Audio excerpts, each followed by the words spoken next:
Une fois que vous maîtrisez l'outil Plume sous Illustrator CS6, vous allez maintenant pouvoir l'utiliser afin de réaliser des tracés à l'aide de cet outil. Donc, comme vous pouvez le voir, j'ai ici réalisé un dessin qui représente une éolienne et que j'ai dessiné très rapidement avec l'outil pinceau. Si je souhaite maintenant réaliser la même chose mais de façon plus précise, je vais pouvoir utiliser par exemple l'outil Plume. Donc, dans un premier temps, je vais sélectionner cet outil dans ma petite palette d'outils. Cet outil se trouve ici, je clique dessus pour le sélectionner et je vais maintenant pouvoir commencer par réaliser mon tracé. Je peux commencer par exemple par réaliser une hélice, donc celle-ci.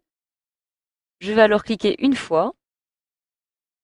Sans maintenir mon clic enfoncé, je peux créer un tracé, un segment, en cliquant ici une deuxième fois. Je vais maintenant réaliser la courbe qui apparaît ici. Je vais donc cliquer, maintenir mon clic enfoncé. Je clique, je maintiens mon clic enfoncé et apparaît maintenant le petit segment directionnel qui va me permettre d'orienter la tournure de ma courbe. Donc je peux réaliser une courbe de cette façon. Je relâche, je clique et je vais cliquer ici maintenant, comme ceci, pour créer du relief sur mon hélice. Une fois que j'ai réalisé mon tracé, j'appuie sur Entrée pour le valider et je peux maintenant passer au tracé suivant.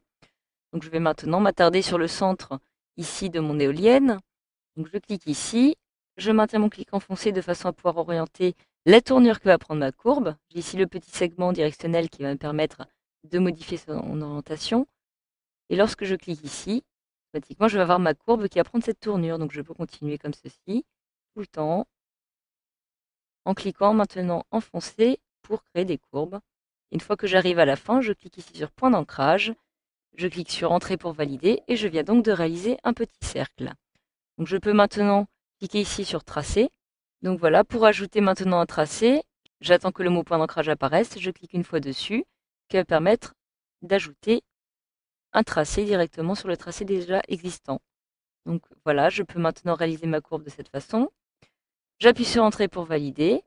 Et si je continue, je vais pouvoir procéder de la même façon, cette fois-ci en créant une autre hélice. Donc en procédant de la même façon, je clique ici pour tracer mon segment, ici pour tracer ma courbe.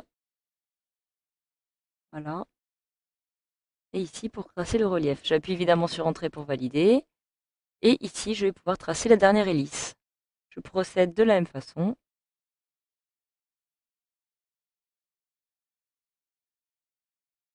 Je viens donc de réaliser mes différentes hélices. J'appuie à nouveau sur Entrée. Je vais maintenant pouvoir m'attarder pour tracer ici le poteau de mon éolienne. Donc j'attends ici que le mot tracé ou point d'ancrage apparaisse. Je clique ici. Je trace le poteau de cette façon. J'appuie sur Entrée pour valider. Je peux réaliser ici une petite zone d'ombre. Lorsque tracé apparaît, comme ceci, j'appuie sur Entrée. Et maintenant, je vais pouvoir réaliser le trait qui apparaît ici. Alors sur intersection.